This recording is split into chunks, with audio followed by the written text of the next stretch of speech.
Hello everyone, I'm so happy and so excited to be here with you today. My name is Noeline and this is the J2 Talk Hub.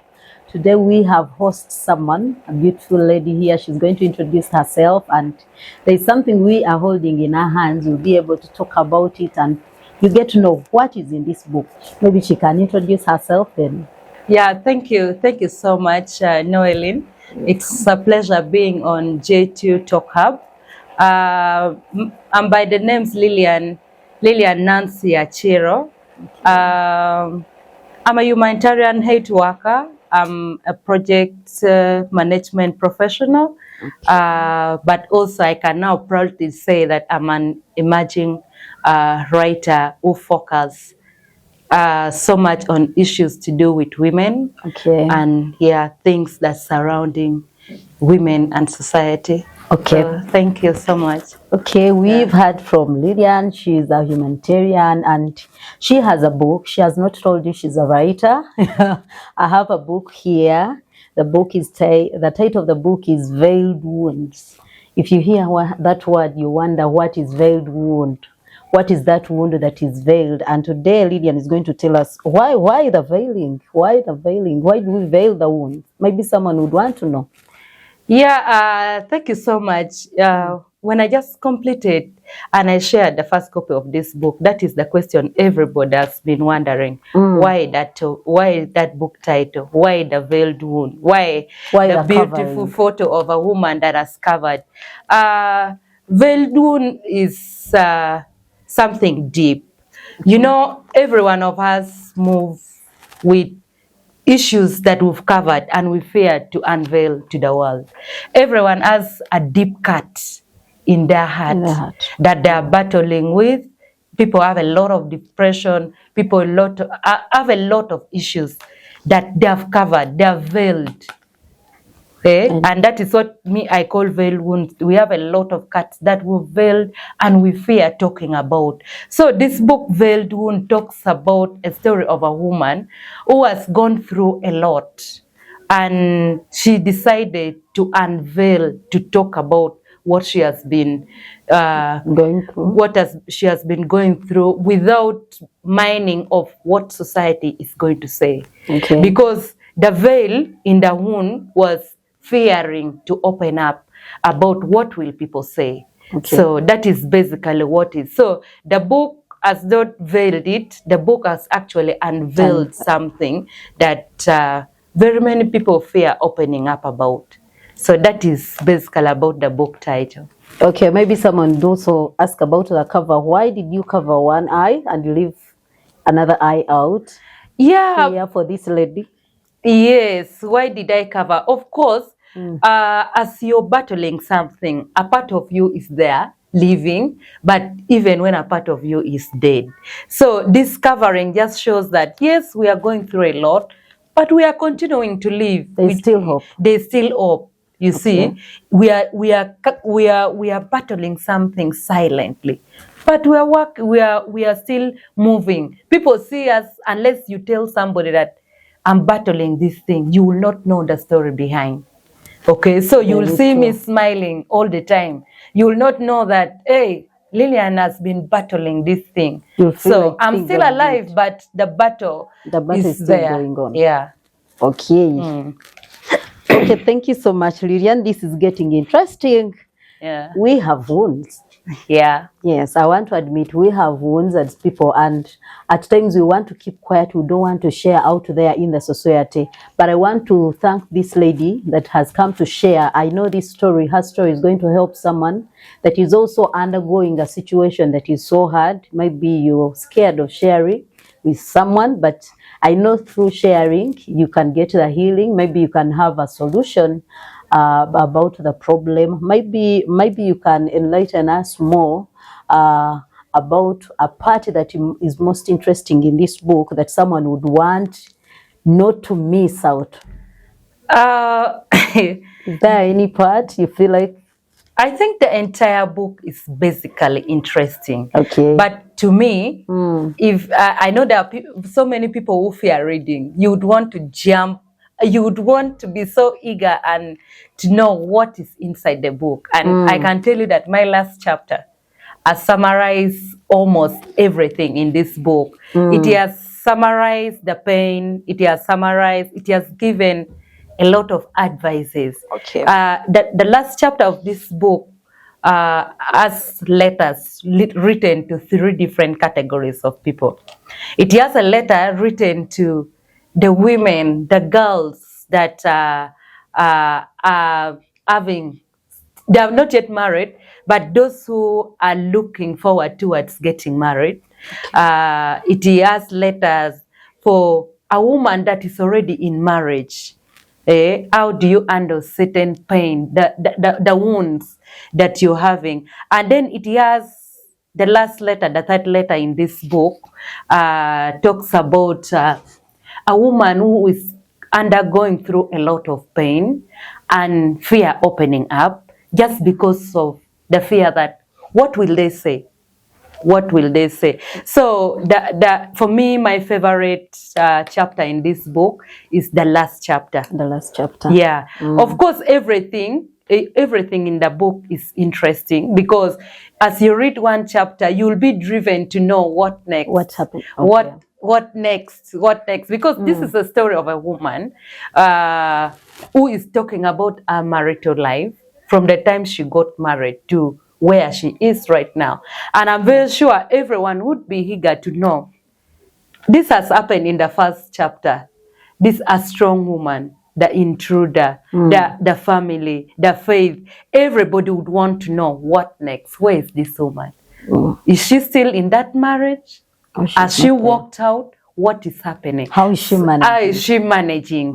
How can she keep remaining this strong, smiling, looking good, when she's telling us that there's a wound she has? The wound. Yes. So the book is interesting. It hails from a personal story, but I know a personal story that very many women relate so much with. So it's interesting, the entire book. For you to get it so well, read from chapter 1 to the last chapter. But of course, my favorite chapter is the last one, that gives the advices that I sat and wrote, and I said, I feel like based on the experiences I've had in marriage, these are the things that I feel like somebody should take note of. So basically, all the married women are supposed to be having such a book. Yes, I can say so, because the book talks about resilience. How do you manage? How does someone manage? How do you manage? You cry. Every woman cry, unless, I don't know if you've never cried. Then you should be so grateful for the man you have. But what I know is every woman cries behind closed doors. But we cry, but we don't walk away. And for me, the point is not about walking away from your marriage. The point is the resilience. How do you manage it? How do you manage and move on? Yes, how do you manage it? And somewhere inside this book, it's that how it's managed, the resilience, how this particular woman managed, is what is inside this book. I've picked something interesting. She's telling us, because in most cases when we get advices from people, there are people who tell us walk away. But this is a book that is telling you, you can manage and move on. You have maybe you didn't have an example in your marriage, someone you could copy, someone that could advise you, someone that has undergone something that was too bad, but they were able to overcome and manage.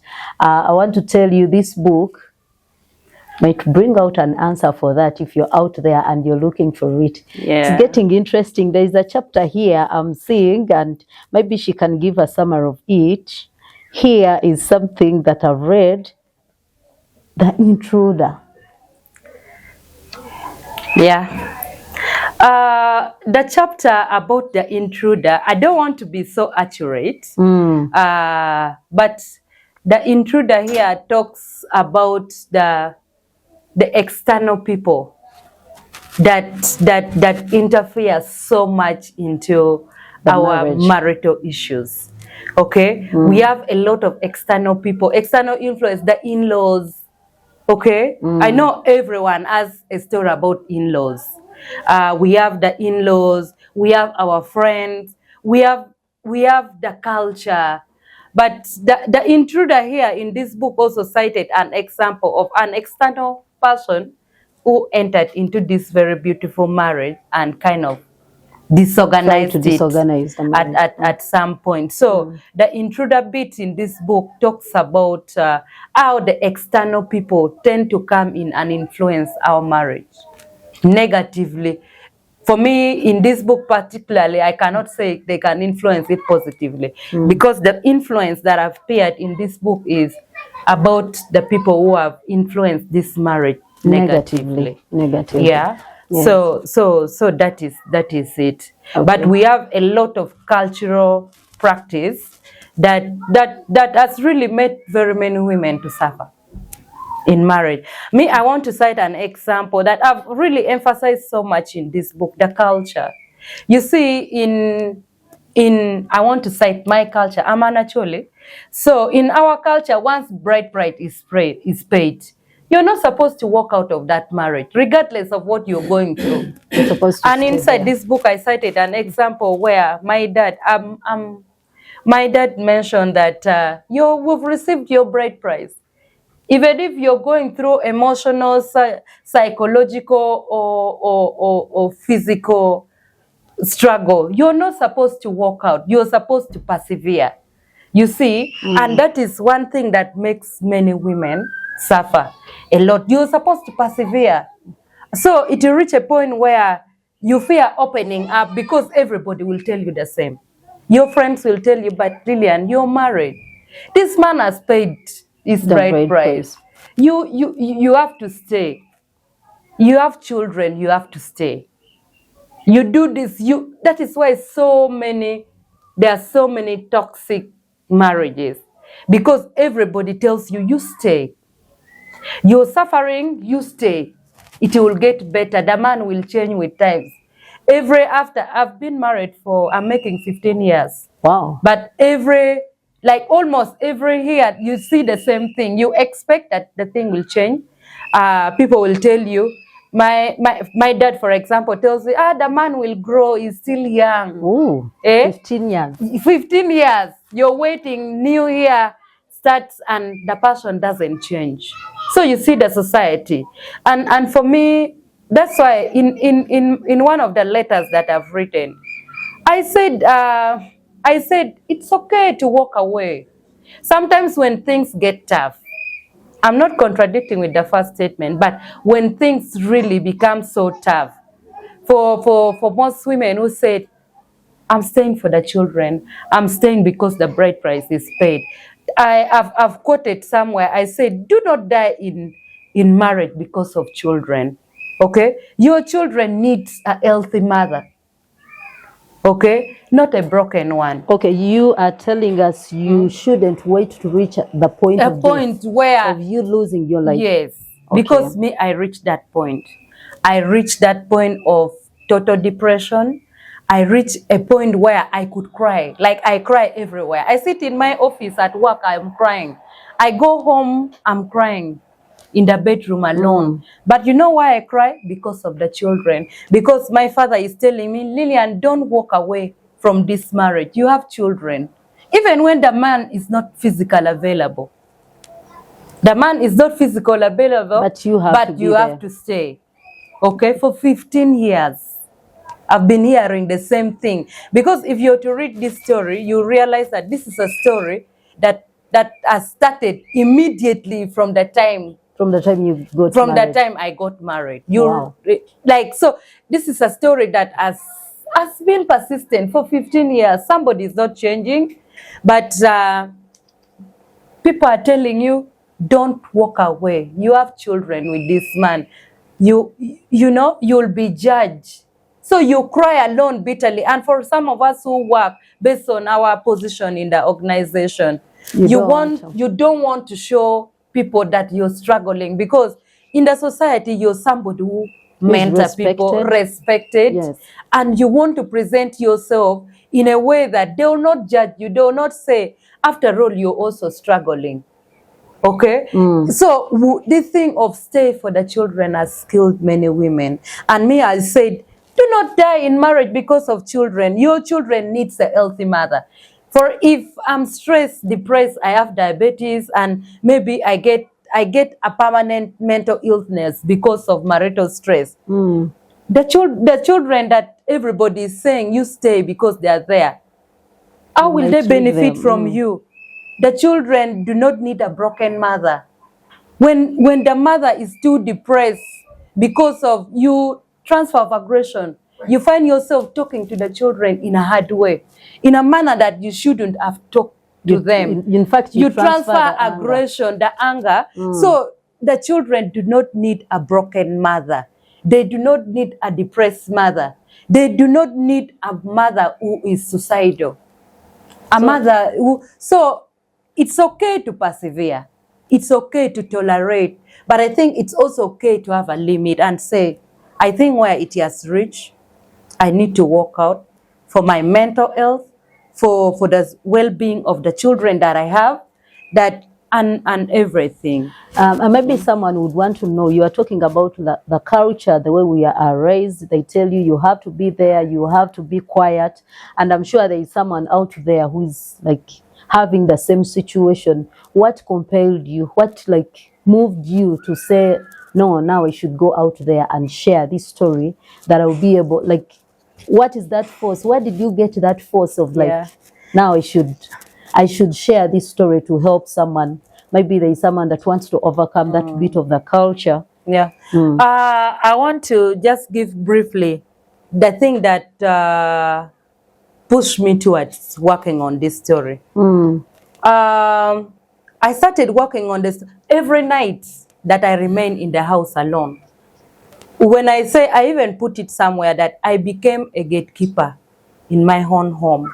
You know why? What do you mean by that? I became a gatekeeper in my own home because I have to be awake every night to wait and open the door to a man who comes back home every day. The earliest time is 2. So I became a gatekeeper because if everybody has gone to sleep, you have to be awake to wait for the man and open the door. So for me, I've taken advantage. When this man is away, I finish crying, and every time the man takes long home out, I sit and have a notebook. I bought a notebook, a big book, that every time I take notes. So for me, that being alone, being left alone, I don't know if you've ever had a feeling where you're in bed and waiting, expecting somebody to come. You check the time, it's 10, it's 11, it's 12, it's sometimes up to 5 a.m. That's when somebody knocked at the door. Wow. So I became a gatekeeper in my own home. And for me, that is the thing that triggered me to write. Because every time I'm left alone on the bed, I feel like, Lilian, you have to document this. You write this. You write this. And for me, I got triggered to write this because I felt like, am I the only one going through this thing? Maybe I have to document this story and share it out. To help someone. But also what now triggered me is because I reached a breakup point. I said, I'm ready to walk out of this marriage. I've reached a point where I said, I'm ready to walk out this marriage. But just because of also the fear of what will people say, I wanted to have a story. I wanted to have a book that documents everything I've gone through, so that my father was telling me, Lilian, don't walk out. Your birthright is being prayed. He can read and understand, because I've had several meetings with my dad telling him, this is what I go through. This is, and he'll say, stay. So I wanted to document this story so that by the time I decide to walk out of this marriage, the society that judges us, the friends that judge us, the relatives, our in-laws, my children will judge me one day. Mommy, why did you walk away from daddy? True. Then I'll give them this book. I said, read. This is what I went through from the time I was pregnant with you to the time I was carrying your brother, to the time they will have a story to tell so that they don't judge me for the decision I've made. Okay. So actually, those are the things. Being alone in bed the whole night for all these years, and finally making a decision that I'm ready to walk out of this marriage. And so that whoever will judge me for that, my family, my in-laws, my friends, my colleagues, my children, when they grow up, they know that this is what mommy went through. And so that people stop judging others. When you see me seated out, I've put somewhere in the book, I said, you see, very many women go out to nightclubs. I don't know if you've ever seen that. But you see, when you go to a bar or a drinking joint or in a club and you find a woman seated alone, just know that such a woman is battling a lot of things. And this is a married woman. You know why? For me, there are moments where I leave my bed at midnight because I've waited for somebody. You know, I dress up at 1 a.m. and said, no, I think the only environment I need now, I want to be in a bar. The club. I dress up at 1 a.m. in the night and go sit out in the bar alone just because you want to see people kiss. You feel like you've missed things. You just want to see people cuddle, people hug. You know you're not getting it, but seeing it from other people give you that peace of mind. You get comfort? You get comfort just seeing what people are doing because you're missing. No, for me, it helps you? It helps me and feel like, okay, maybe you sit out in a bar and somebody come and say, hey, beautiful woman, because nobody has called you beautiful for years. And that's what you're yearning to hear. And you're yearning to hear somebody call you beautiful. I'll put a pause. Men out there and women out there, we need to say such things to our friends. Yes, we need to say such things to our friends because now you hear her story. She was going through that, like through such things, but she wanted someone to tell her, you look beautiful. So every time we see our friends, if maybe someone has shared something with you, before you can judge, you need to encourage them by telling them, you look beautiful. And sometimes we need just mere hug. Okay? Actually, let me tell you, there are so many married women who are married, very beautiful couples out there. Do you know they could have even stayed for years without just a hug, without a kiss, without even being intimate. There are people, if they are not there, me, I'm one of them. I've stayed for years in the name of married, but I'm oh God. But so there are a lot of things. For me, the things that has triggered me is because there are a lot of things married women. You think married women are happy. So many of us are not happy. You know, we miss to be hugged because the people we call our husband are not there to hug us. They are busy hugging people out. We need people to lie beside us in bed. Somebody come at 5 a.m. drunk, and you're there. Maybe for me, I've been working up country most time. So I travel home every Friday. I basically have only Saturday with my family people. But you sacrifice a lot of transport money to travel to go and be with your man and the children. But you don't see that man available. You end up traveling back to your workplace without seeing the man.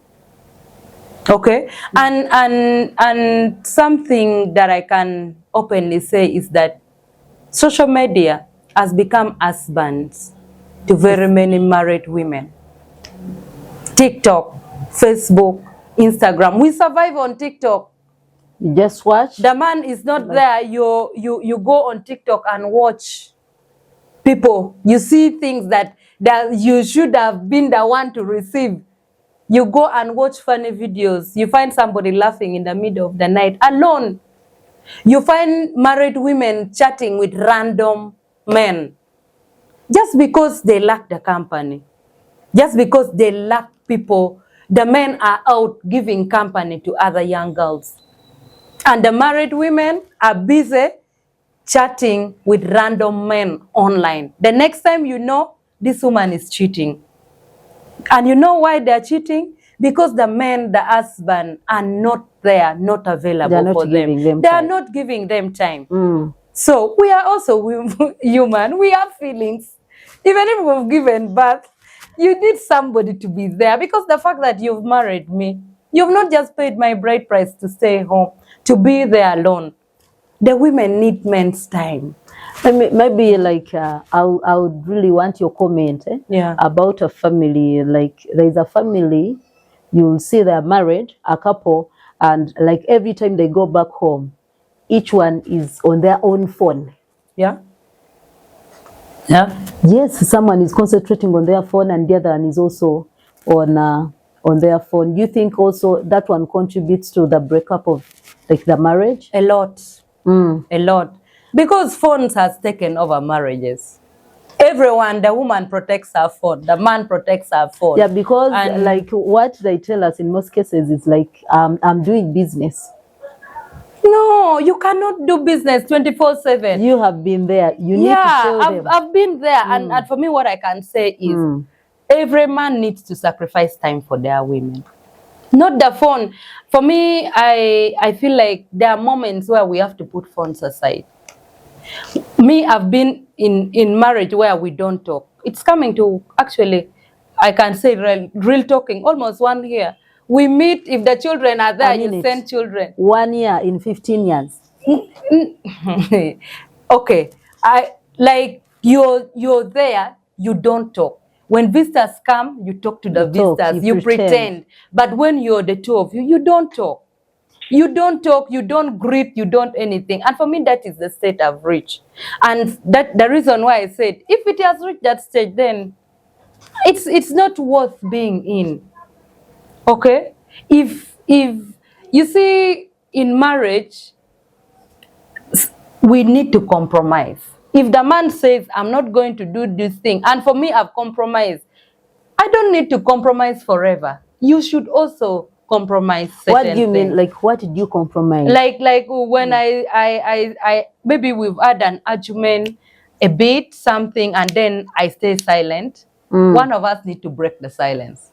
But now, if somebody says, I'm not going to break the silence will continue forever. So one person needs to lower their ego. Yes. One person needs to lower their ego and break the silence. If somebody says, if you've not called, I'll not call. I'll go back to my workplace, stay there. The whole week I'll not call you. I'll come back weekend, you're not there. I go back, the week continues. So that you find that we are in this thing for almost a year and we don't talk. Yeah, maybe there is something I would want to ask you. You said your husband used to come at 4, at 5, and you be waiting for him all the time. Like it was maybe every day. But I've heard there are women out there who have such men that come at 5, that come at 10, they come at 3. So that like the time keeps changing, and for them they are positive about it. Like, why is it was hard for you to manage that, yet there is someone out there that is managing it? What made it bad to look too bad on your side? Yeah, thank you, Noeline, for asking that. First of all, I would like to say that coming back home late, I cannot say it's something that is totally bad, but it shouldn't be a routine. Number one, if you've informed your woman that today I'm going to go out, we have this function like this, I'm going to take a little longer than usual. I plan to come back home a little longer. That is totally understandable, okay? Or the nature of your work. If your work warrants you to stay, like there are people who work in the night, okay? There are DJs, there are other people who work in the night, there are people who work in the bar, there are people who do other kind of businesses in the night, and the women totally understand that this is the time my husband, I expect him to come back. There's this function they are going to do. That is totally understandable. But also, it should not, if it's work related, if it's a routine, the woman, for me, I assume that you understand the work schedule for your man and you understand. But if it's just a casual, like social lifestyle, it shouldn't be a daily thing. Maybe once in a week, maybe once in 2 weeks. Like like once in a while you can take those extra hours out, but it should not be every day. For my case, you know why it became an issue is because first of all, we both work out of the district where we stay, where the children stay. Both of you? Both of us, unless now of recent that is currently home. But we all used to work away. So basically, Fridays and Saturdays are those are our bonding days. Okay? Those are the only days that you know we are coming to meet and you have to be there at home. So if I travel from where I work and I come and then you come back home at 5 and 6, I'm going back on Saturday. We've not had time together. The children has not had time. Maybe he didn't get to know you were coming.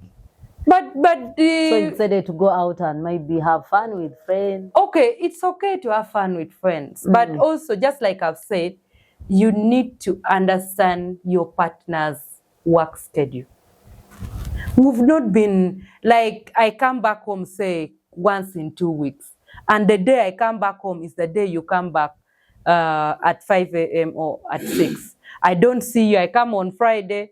On Friday night, you've gone out, come back at 6. In the morning, you've woken up, you have got roasting or beer party or pool party somewhere. I don't see you the whole of Saturday during daytime.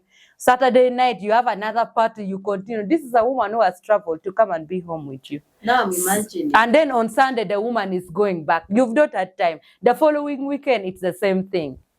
Maybe he loved partying a lot and you needed maybe to join him. That is what I'm talking about. But as a woman, you cannot be following a man everywhere. Time comes when you need time for yourself. The children needs you.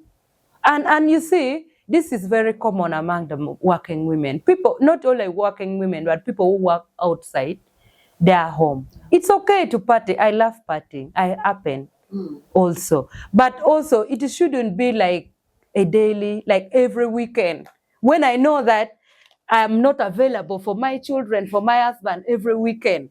So I know if I come at least on Friday, if we say, let's go out, Saturday we must be home together. Or Saturday, if you're going out, come back not later than 10 or 11, but not at 5 or 6 in the morning. Eh? So for me, the thing that very many men forget is the fact that if you give a woman a lot of space alone, you're attracting another man to be with that woman.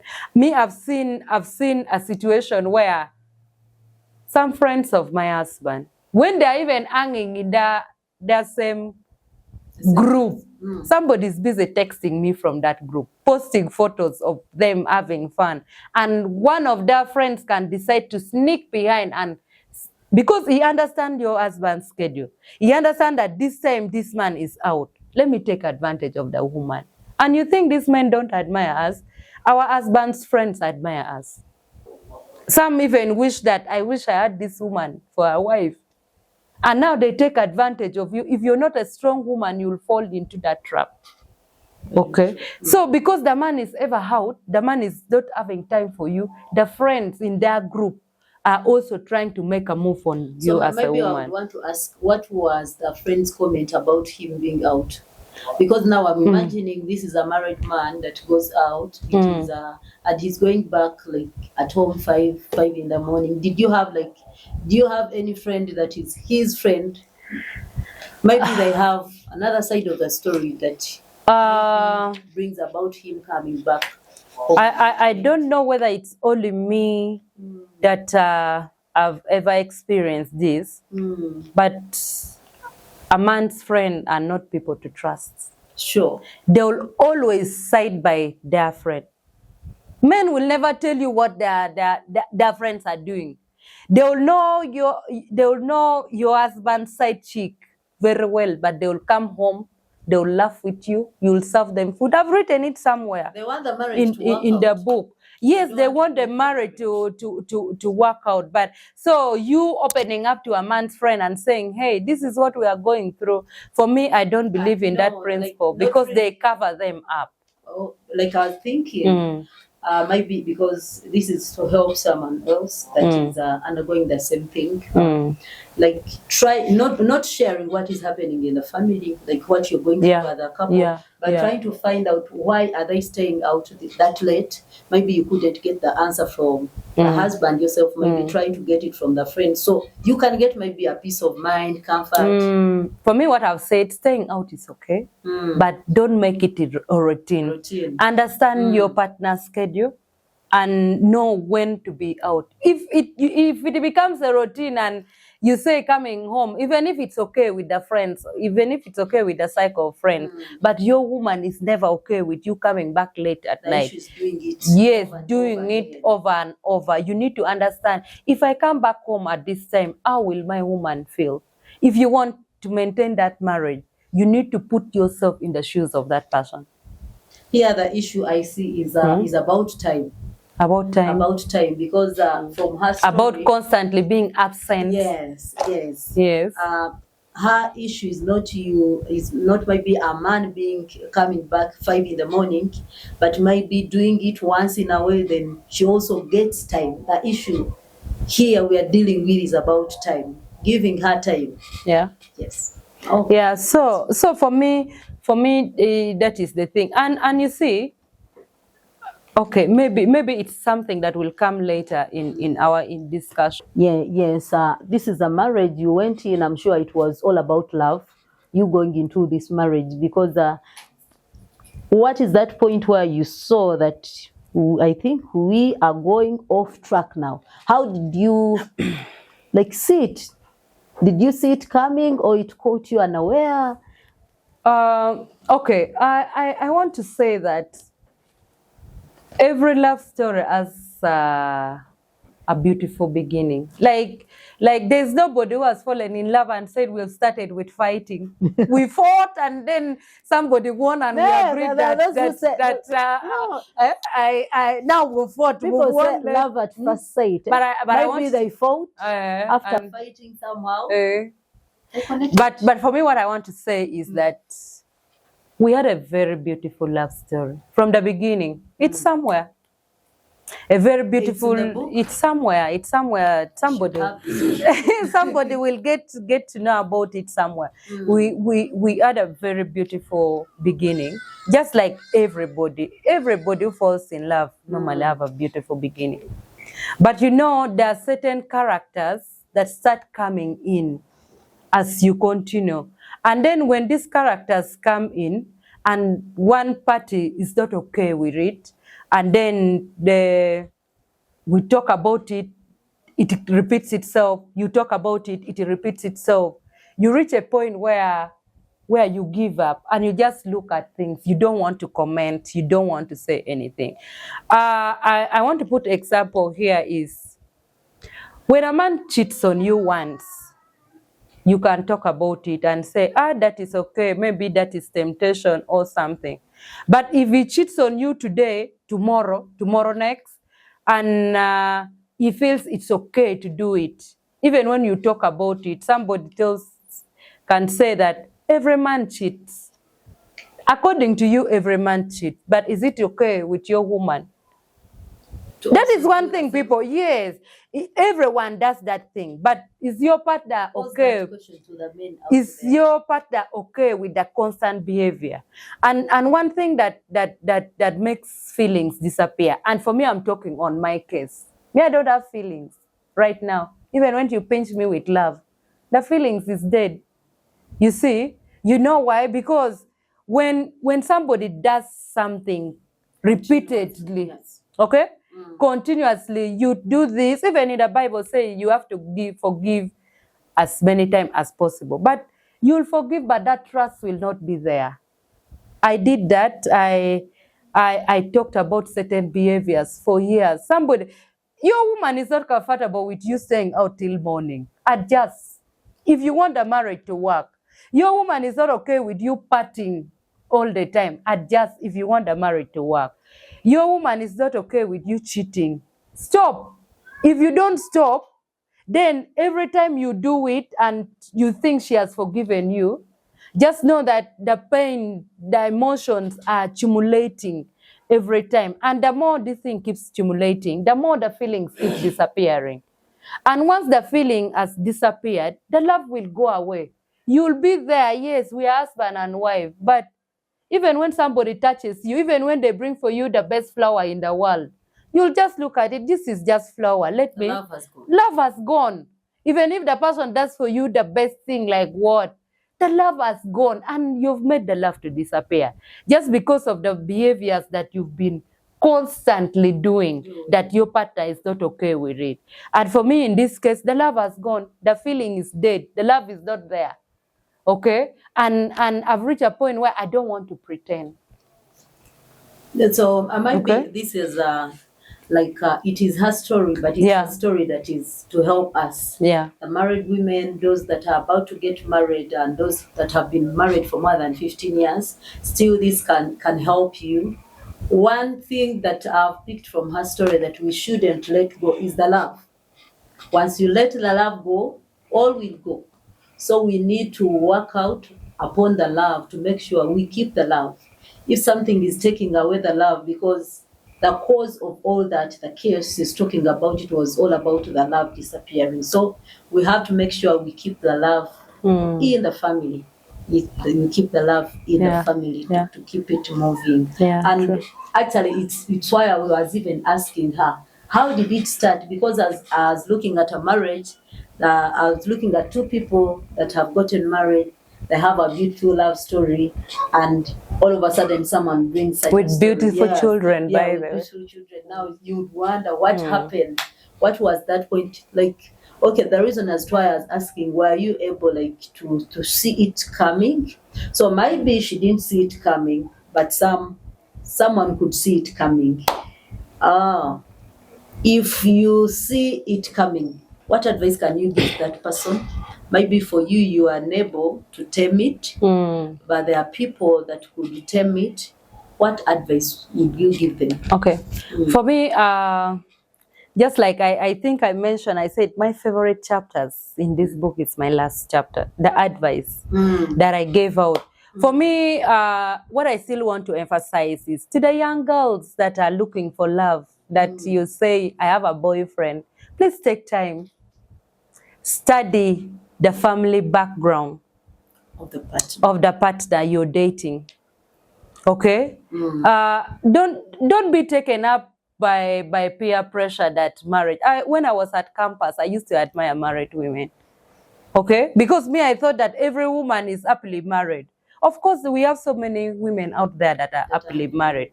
And me, I don't want to discourage people from marriage. Marriage is a beautiful thing.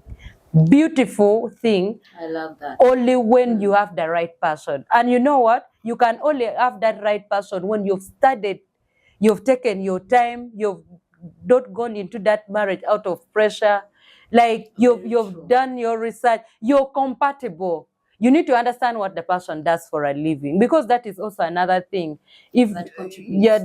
that contributes, not leave alone the material bit, but adjusting the time factor that I was talking about. Because if you've gotten married to a DJ, you don't expect a DJ to come back home at 8 or 9.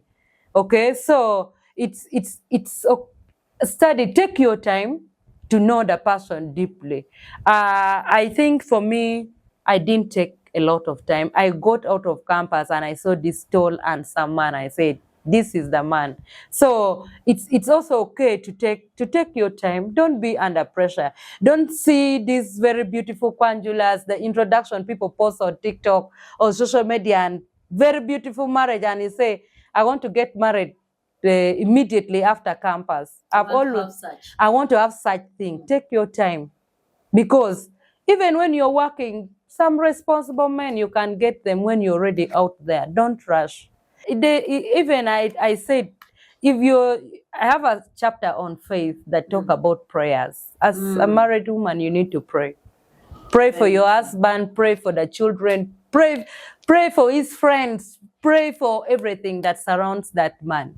Like you pray for everything. So for me, prayers work. It's very important to pray. But let me tell you, there are some prayers that even when you pour the miracle oil and everything, it cannot change the situation. Do you know, in most cases, there are times when we do pray and we expect an answer the following day. Yeah. But it's upon God to act upon it. Not everything that we ask for is what we deserve. At times we do not even know. That's why at times God takes long to answer our prayers. If not, He has left there for a reason. Might be God wanted you to undergo this, so you'll be able to help someone else. You'll be able to help more than one woman out there. Because I know there are people that are going through such, and they want to do what? To get some help, maybe to get some encouragement, to get someone to talk to them, and maybe God is using your story to help such people, and that's why you want your story maybe for God to intervene and things work out easily. But He's saying you can still hold on. I still have like 1,000 that you have to save. So hold on a bit. I know He will answer. Yeah, you're right. Yeah. And maybe one thing that I forgot to the young girls that are in love, don't rush to give birth. Why? Because it's good to have children. For me, my children have been my most consolation. But also, it's that because of the children that everyone tells you have children. Actually, children have trapped so many people. I think it's good to take time before when you're married. Yeah, maybe okay. When you're married, you can have the children. But also, it's good to this thing of getting married prematurely, like having children prematurely. Then you're left, or you're there forcing yourself on a man because I already have children. I think it's also good to take some time, and when you're really sure, unfortunately, you don't know what is in somebody's heart, so you cannot also be 100% sure that this is Mr. Right. But that is the thing. And another advice to, of course, the women that are married. I just want to say that marriage is a beautiful thing, but also it's not all bed of roses. I know. Okay, there are a lot of thorns in there that you need to be picking off to make it more beautiful. I don't want any woman to remain suffering in marriage, just like the way me I've suffered. In the name of, they've paid my bride price, in the name I have children, in the name, because when you're now battling, I'm battling a medical condition that as a result of depression. Okay? If it reaches an extent where you're now battling something as a result of something that should have been managed or something that should have given you like a happy ending, then marriage loses meaning. Maybe I can come in a bit like on that. Like her point when she's talking about depression, it doesn't come like in a very short time when something has happened. By the time you reach that point of depression, you have undergone a lot of stress. That's so true. We need to get a point of managing stress. If it means sharing with someone, and if that one, in fact, if it takes away the stress, I think that is good. You share before you reach a point of depression, because once you reach a time of depression, things become too bad and they're hard to manage at that point. But when it is a point of stress, you can manage. I know married women, I know even not women are alone, even men undergo that stress. Please, you can find time and share. You can maybe to go to maybe your spiritual father, I can say your pastor, and share, maybe get advice from that person, so that you'll be able to get comfort before you reach a point of doing what? Of entering into depression, which is hard to do what? To manage. Maybe something else I'm going to ask my friend here is, are you still there?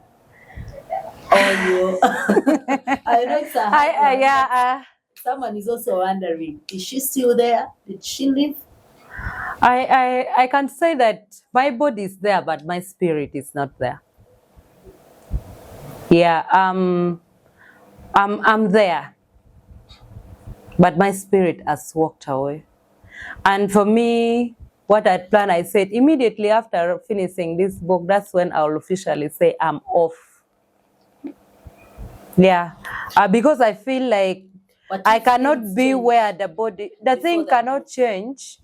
Maybe it can change, because one of the reasons, another reason why I wrote the book is for me to heal, for me to forgive.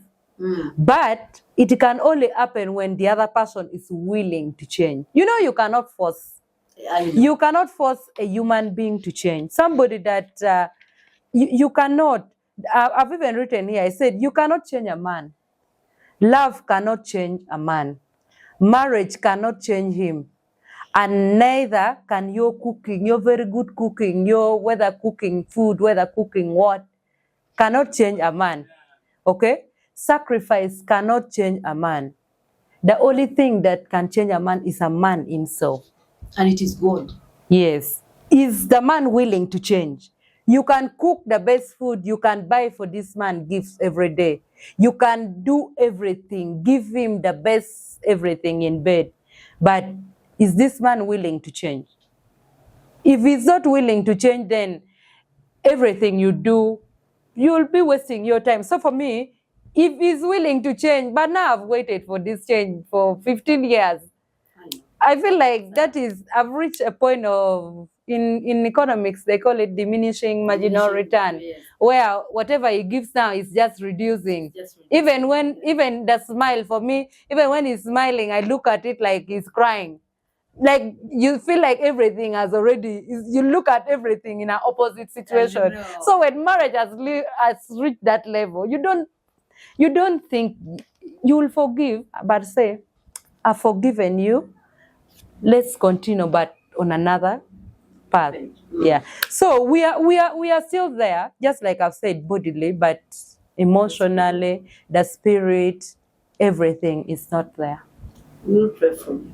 Please pray. And pray for all other women who are going through the same. Because I know 1,000 women out there, people fear opening up. Even me, I was fearing. In fact, when I finished writing this book, I was fearing.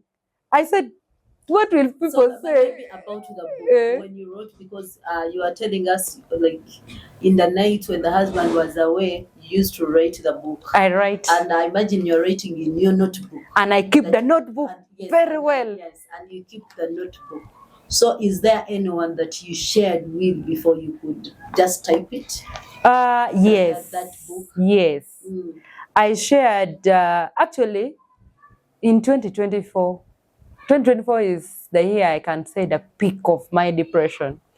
I paid for an online marriage counseling. I went online and I paid actually $500 to get counseling. And I think the counseling gave me opportunity to heal. And one of the things that they said, be journaling, be writing. Be writing. The only way you can heal from what you're going through is write. Just write a moment. You can write a happy moment, you can write a sad moment, but be writing. So for me, I started writing those painful moments that I feel I've gone through. I said, no, let me have this documented. So it's a healing process. Writing is healing. Do you also have maybe those happy moments in this book? There's a happy moment in this book. Wow. There's a happy moment, of course, a very small happy moment, but it was small and worth it.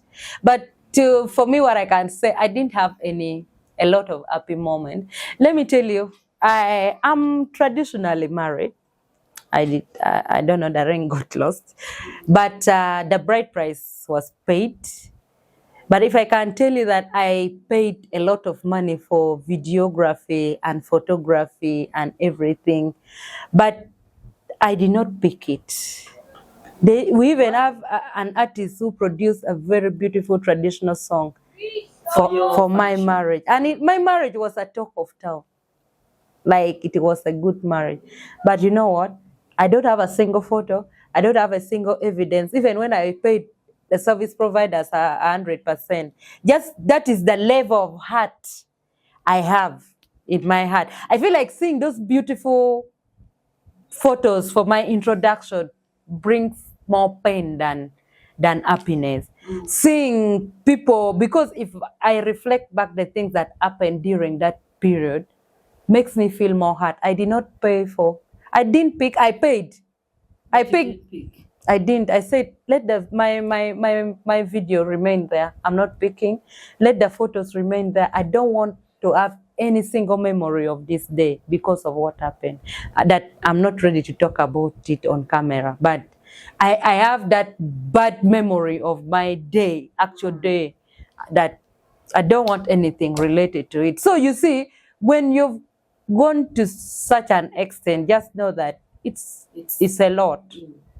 Okay, even before this sad decision came in. So just like I was saying, after I finished writing this book, when they sent me the first draft, okay, when they edited the first draft, now the final book, I feared to read. I read the book, but then I said, what will people say?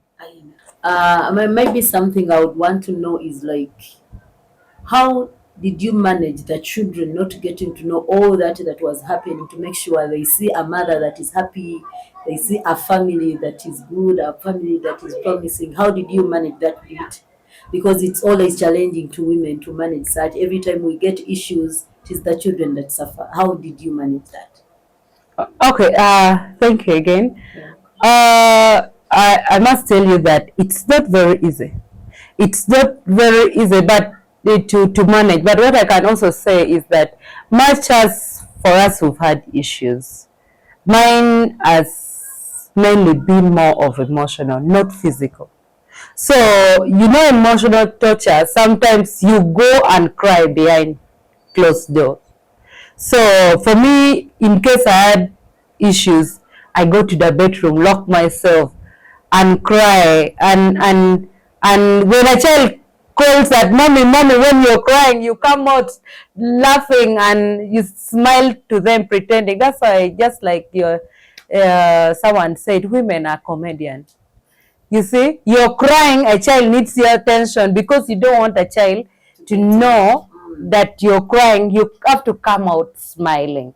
So for me, much as I've been going through this, my children have not known what what I actually go through. I've not had time that today my firstborn is 13, going to 14, but he has not known. There are only few moments where he really noticed that mommy and daddy are not talking, but we are sitting in the sitting room, like we are taking tea together, but we are not talking. I remember there was a time where he said, mommy, people are not talking, why? Like he did ask because like we were quarrel. We were not quarrel, but the silence was too. It could be noticed that there's something. So he said, mommy, you smile now. Daddy, you talk to mommy. You know those kind of things. But they don't know. Like I really try so much to conceal the pain away from the children, because at the end of the day, you don't want the children to judge their dad. Okay, he still remain the father, their father. So like you don't want the children to reach a point where they will judge their dad and say this. Of course, they will read this book, then they will understand it.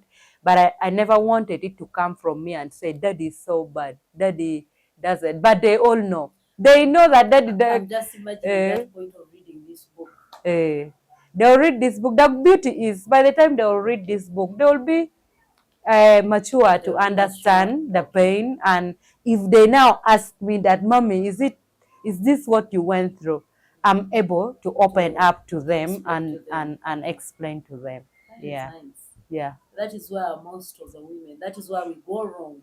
Something happens, before you know it, even if it is emotional, in most cases we see it physically on the children. Yeah. They do something very small, a big slap comes up. No, I've not done that. I know you cannot do it to a man. Now you bring it to the children. But I love the way you've managed that one. Any advice you have to the men out there? I'm sure, and I believe there are men that are undergoing the same situation you're in, and at the same time there are men that are good but would want an advice to make sure they be able to keep their family happy, to keep that love in the family. Yeah, this book, first of all, both men, women can read and learn from it. But for me, my general advice to the men is that love your women. You see, the beginning of all the evils start when you don't love the woman you've made vow with. Okay? Once you love this woman, the woman will love you. By the way, it's very easy to love women. I don't know, it's maybe from only me, but I find it's very easy to confuse us, to love us. So love your women, be available. A man would wonder. Yeah. You're saying it is very simple, very easy to love a woman because you're a woman. Now tell them. I'm trying to drive the point. Yeah, I'm trying to bring it. Be available for the women. Okay. When you're not available, by the way, when you're not available for this woman, somebody else will be available for her.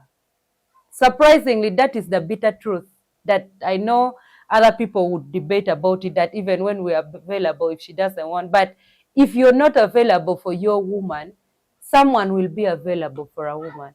Let me tell you, a woman, whether she's pregnant, whether she has how many children, there will always be that man who wants her. They will always be there. I've seen men who date pregnant women. And if the woman is loosened up and willing, they will find themselves caught up. So be available for your woman and be available for your children. Men have left responsibility of raising children to the women. They are not available. The children are growing when they only know they are women. That is why very many men are suffering at old age. When these children are growing, you are not there. The children get so much attached to their mothers and they don't get attached to their father. You're there once in a while because most time you're out of home.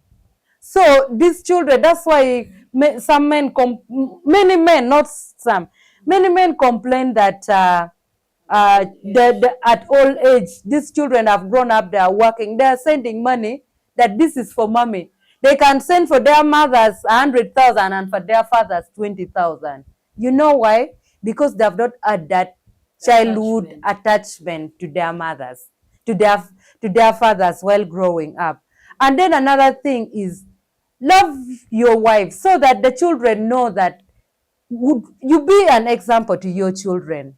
If you love your wife and the children are seeing that this is how daddy loves mommy, you live as an example. They grow up wanting to be a dad. If your children grows up seeing you not slap your mother, they would not want to raise a hand on their mother. If the children grow up eating together, see you and the father and mother eating together, they'll know that I grew up seeing my dad eating together. I would want to do the same with my wife. Okay, so the men should be example to the women, and the men should be there to train these children. Talk to them the hard things about life. Talk to the children that this is how I want you to grow up. This is how I want you to treat the children, to treat your people. When the children grows up with love, they know how to love women, even when they grow up. But when they grow up in a bitter family, they see they will be bitter. They will be bitter. Me, I've seen children who have abandoned their fathers. They are bitter on them just because they have seen how their fathers mistreat their mothers while they are growing up. They will carry that bitterness, and that bitterness will continue. So the men should be available. Let the men be the role model in the family. Okay, so for me, the thing is, I'm not just talking about the men, I'm also talking about the women. But I want to cite more onto the men's side, because women's behaviors are triggered. When you don't love me, I'll not love you back. When you mistreat me, I'll not show you. Like, when you don't do good things to me, even when you come home, I don't want to welcome you. Like, I look at you in a certain way. But when you come home with a lot of love, you show me that love. Why would I not show you that love as a woman? Because I know my husband loves me. I have to give him that love. Okay. Lastly, to the men who, not even lastly, I can say it, my 2 points, then I'll conclude. Is one, the men who have so many female friends. There are men with female friends that put the female friends above their women. You have an issue, you have a developmental plan, your female friend is the first person to get to know. It gives that female friend a lot of authority than the authority that your woman have. So it's good to have female friends, it's good to have friends, but limit, have a boundary, have a limit. Okay? Your female friend gets to know your plan before your wife gets it, and they take advantage of it. Me, I've known of female friends that laugh at you, the housewife, because they know your weaknesses. They have shared so much to these people. So for me, that is to the men. And then lastly, to the men who take a lot of time outside, please limit it. Okay, it's good to hang out, but limit the time that you spend out. Your wife needs your time, your children needs your time, and people within your household needs your time. If you don't give these people time, these people will get the time from out. So let's try to limit the time we spend. You go, you know that Arsenal and Man U is playing at 1 a.m. You want to stay until 1 a.m. and watch the match. Maybe they can even watch from home. Yeah, maybe you can watch from home, or if you can say, Madam, let's go and watch this match together. Okay, not always, but once in a while. So let's try to limit that, and you'll see how much the women will love you men, and how much the world will be a better place, and how much everybody will enjoy being married and happy. I can't wait for that world. Where everyone is happy.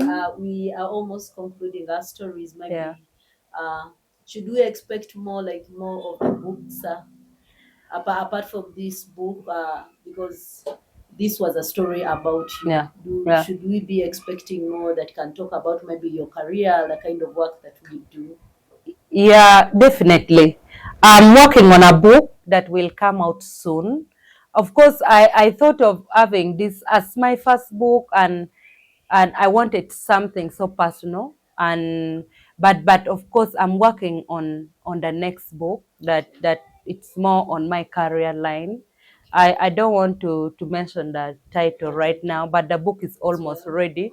At the right time, I'll still come back and talk about it. So I'm working on some book in my career line that will also advise the women still, but this is now financially, because that is the field I'm in. I just want to say that I'm organizing a book launch on the 2nd of May. It will be at Boma Hotel Gulu, and it's going at a small rate. For those who are physical attending the launch and will go with a signed copy of the book, we are charging 70,000. For those who are only attending the launch and they would consider buying the book later, the book is going at 40,000. All those who are only attending the launch, they will pay a small fee of 40,000 shillings. But for those who are buying the book before the launch, between now to 2nd of May, we are giving the book at 35,000 shillings. We are going to have a lot of keynote speakers, a lot of guests that will come and talk about marriage and the subject matter, the things are about this book. So for anyone who can make it to Boma Hotel on the 2nd of May, please make sure that you come in person and attend the launch. And then for the launch will be from 3 p.m. to 8 p.m. on a Saturday. I know 2nd of May is after Labor Day. I know people will be free on Friday, so Saturday you can prepare and come in and attend. If you want to follow me, I'm on TikTok with the name Palags, P-Lags, L-A-G. Then my YouTube channel is Lilian Nancy. My Facebook account is Lilian Nancy. You can reach me on those social media pages, and you'll watch the full story. But please don't forget to check onto my YouTube channel and on J2 YouTube channel for more. Thank you so much. I want to take this opportunity and thank Lilian for having come out to share your story. I believe there are people that have stories out there. It might be a positive story or a negative story, not only a story about marriage, but when you share it out, first of all, you get the healing from her. And I truly believe when you share, you heal, and still you can use that story that you have to help someone else that is undergoing the same situation. Then at the same time to advise other people, maybe to caution them on something that can trigger such a situation to happen to them. And I'm so happy, and we are going to keep her in prayers. I know and I believe she's a strong woman, and she's helping another woman become strong if you have been weak, and it's an honor. We will keep you posted on what she's going to do after. She has just shared she's going to be bringing out other books, so you need to check out on her. She has shared her accounts on Instagram, that was TikTok, and on YouTube. Please, and those that are in Gulu Town, please, you need to go and support her for the launch. Yeah, you need to go and support her. She's going to share how you can even pay the money online. You don't need to be there physically. You can still send the money. She's going to share how you can pay the money. And thank you so much. This has been J2 Talk Hub. More is coming. You can follow the J2 Talk Hub on the YouTube. It is J2 Media's UG. Then TikTok, Facebook, and on Instagram. Please don't forget to subscribe, you like and share to your friend. I know and I believe this story is to help so many people. It can help the mothers, the husband, the children, those that are waiting to get married. So please don't keep it yourself. Once you watch, share to your friends. Thank you.